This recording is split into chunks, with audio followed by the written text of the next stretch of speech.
O Senhor esteja convosco.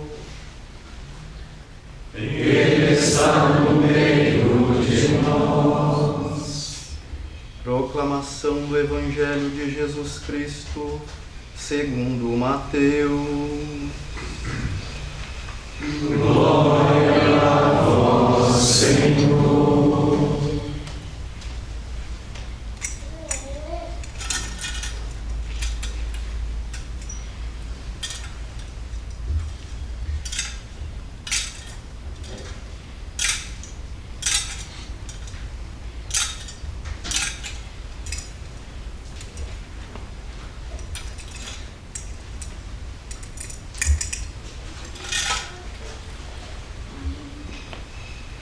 Naquele tempo, Jesus tomou consigo Pedro, Tiago e João, seu irmão, e os levou a um lugar à parte sobre uma alta montanha, e foi transfigurado diante deles.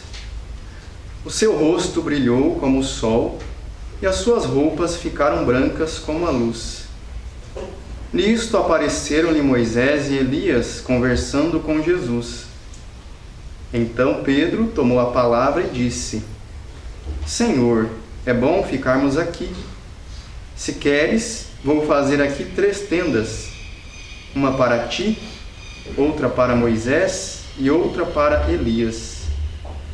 Pedro ainda estava falando, quando uma nuvem luminosa os cobriu com a sua sombra.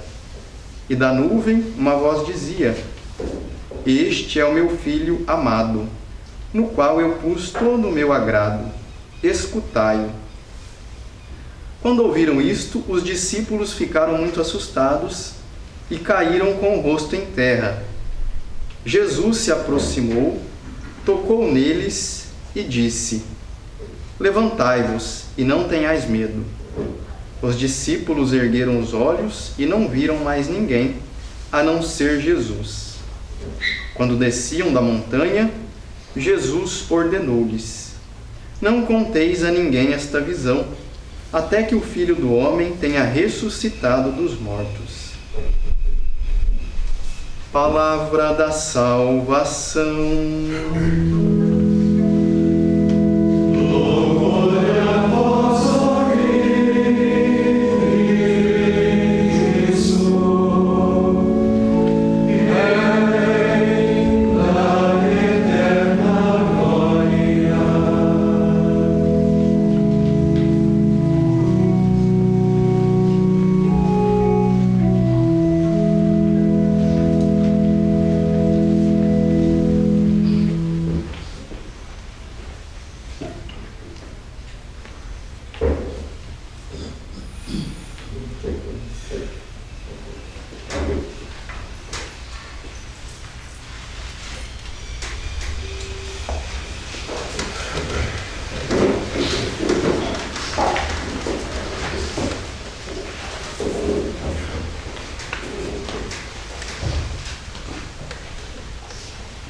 Amados padres, irmãos religiosos, todo o povo de Deus aqui presente, estamos no tempo quaresmal e este tempo nos permite empreendermos com o Senhor, com Jesus, um caminho composto pela oração, pelo jejum e pela esmola. Caminho este que nos levará a passar com Ele pela cruz, para que com Ele cheguemos também à Santa Páscoa. Fazendo uma espécie de anamnese, na quarta-feira de cinzas, nós fomos convidados à conversão. Convertei-vos e crede no Evangelho. E as cinzas foram impostas sobre as nossas cabeças, nos recordando que somos pó e ao pó voltaremos. No domingo passado, primeiro domingo da Quaresma, o Santo Evangelho falava sobre as tentações pelas quais o Senhor passou no deserto. E hoje, no segundo domingo da Quaresma, nós ouvimos no Santo Evangelho o relato da transfiguração do Senhor. Eu gostaria de retomar uma das opções de resposta do Salmo que fala sobre a misericórdia. Diz assim: esperamos, Senhor, na vossa misericórdia. Podemos dizer que a transfiguração é também uma expressão da misericórdia de Cristo por cada um de nós. E o núcleo da nossa fé é o querigma, que diz que Jesus morreu pelos nossos pecados, foi sepultado e ressuscitou ao terceiro dia, segundo as Escrituras. Este mesmo Jesus que morreu e ressuscitou durante a sua vida terrena, uma de suas iniciativas foi a transfiguração. Ele transfigurou-se diante de seus discípulos. O transfigurar de Jesus permitiu aos discípulos Pedro, Tiago e João, e permite a nós também hoje entrevermos aquele estado glorioso próprio do Senhor. Estado esse a qual Ele chama a cada um de nós. Na primeira leitura do livro do Gênesis, nós ouvimos que Deus faz um pedido a Abraão. Pede para que ele deixe a sua terra, a família, a casa do pai e parta para o local onde o Senhor indicar. E Abraão, obediente, escuta o chamado do Senhor e parte. Esta leitura faz parte de um bloco de textos conhecidos como tradições patriarcais. Esses textos falam sobre a vida dos patriarcas, E hoje fala a respeito deste episódio, deste fato relacionado à vida de Abraão. Se nós pegarmos os capítulos anteriores do livro do Gênesis, nós vamos constatar que o homem, pelo orgulho de Adão, pelo pecado de Adão, se afastou de Deus. Enquanto que neste relato, nesta perícope, nós ouvimos a iniciativa de Deus de se reaproximar do homem. Então, aqui há um novo ponto de partida, representado na figura de Abraão. Isso nos leva a constatar que Deus jamais desistiu da humanidade e continua a querer construir com ela uma história de salvação. E Abraão, então, é figura marcante deste ponto de partida que Deus estabelece novamente com o homem. E Abraão, como eu disse, obediente, ouvindo a palavra de Deus, o pedido do Senhor, ele se lança, ele vai, ele parte. E depois nós conhecemos todo o desenrolar da história, que encontra o seu vértice, encontra o seu ponto culminante em Jesus de Nazaré, aquele que hoje transfigura-se diante dos discípulos. No Evangelho nós ouvimos assim: Jesus tomou Pedro, Tiago e João e transfigurou-se diante deles. Vale lembrar que este episódio da transfiguração é precedido pela primeira profecia da paixão e também pelas atitudes próprias que o discípulo deve assumir. Atitudes estas apresentadas por Jesus. Quais são elas? Renunciar a si mesmo, tomar a cruz e seguir o Senhor na entrega da vida por amor. Então, antes da transfiguração, Jesus apresenta pela primeira vez o anúncio da paixão e também as exigências do discipulado.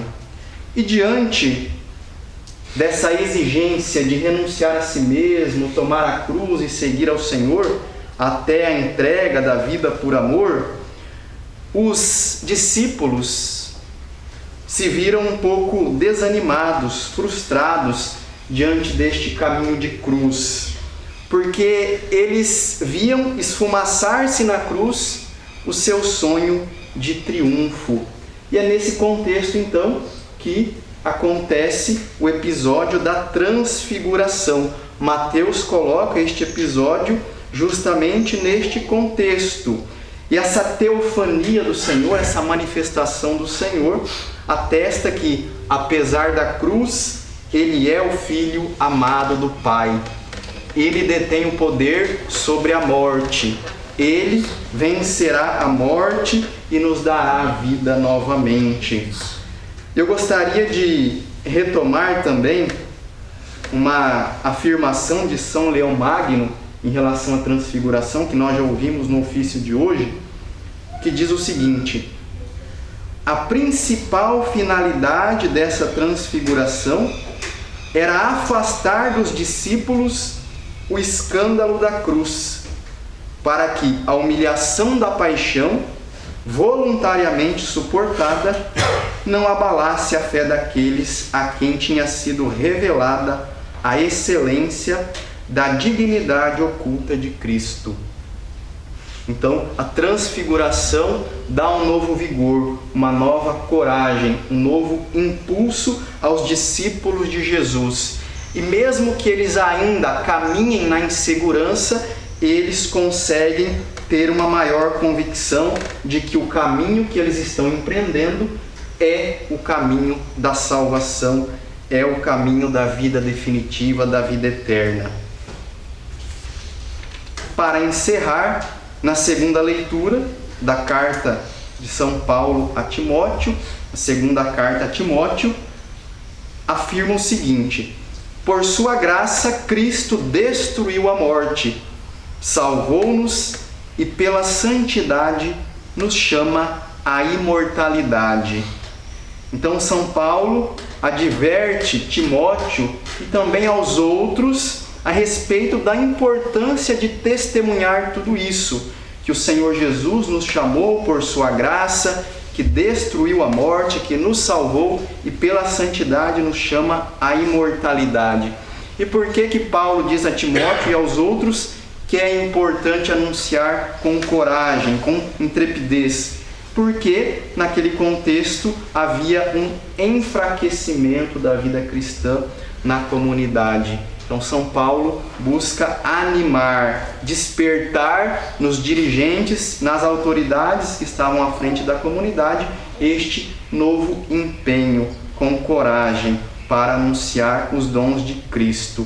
E nós hoje também, assim como Timóteo, assim como todos os outros contemporâneos de Paulo, ouviram dele esta palavra de encorajamento, nós também hoje ouvimos, para que nós hoje sejamos testemunhas entusiastas do projeto salvífico e amoroso de Deus. É a isso que Ele nos chama. Ele nos chama a ter esta coragem, ter muita clareza do caminho que Jesus seguiu, que é um caminho que passa sim pela cruz, passa pela renúncia. Precisamos abrir mão de muita coisa, precisamos deixar um pouquinho de nós a cada dia para trás, para que recebamos sempre mais daquilo que é próprio do Senhor da vida, e assim, caminhando com Ele, passando sim pela cruz, chegarmos, como eu disse, à Páscoa, à Santa Páscoa, à glória da ressurreição, ao prêmio eterno que Ele nos reserva.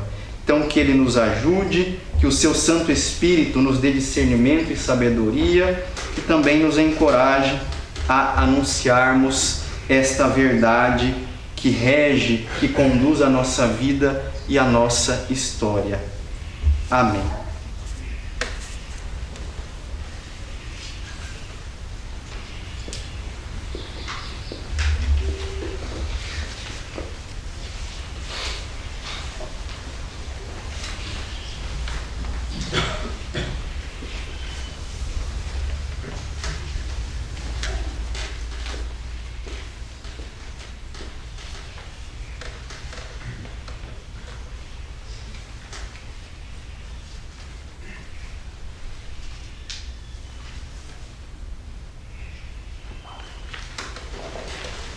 Professemos a nossa fé cantando.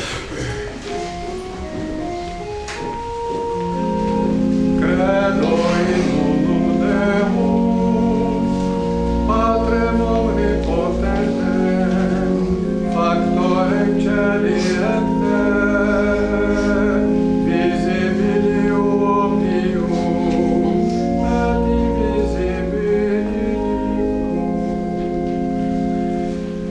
Et in unum Dominum, Iesum Christum,